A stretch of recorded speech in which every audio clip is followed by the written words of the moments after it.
Anak-anak sekalian yang semuanya insya Allah dirahmati oleh Allah.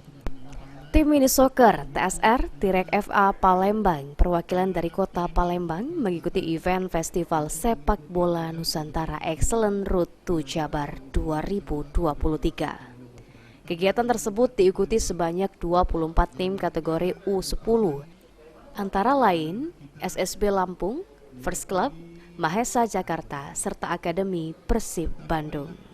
Pertandingan berlangsung dari tanggal 9 sampai 10 September 2023 di lapangan training soccer Jalak Harupat Bandung Raya. Sebanyak 12 pemain dari tim TSR Tirek FA Palembang resmi dilepas oleh perwakilan Kementerian Agama Kota Palembang di halaman sekolah Man 1 Palembang pada Kamis pagi. Para pemain diminta tetap menjaga kesehatan dan fisik selama pertandingan dan pentingnya kerjasama dan keterampilan individual dalam memenangkan pertandingan. Aji Delia, PAL TV.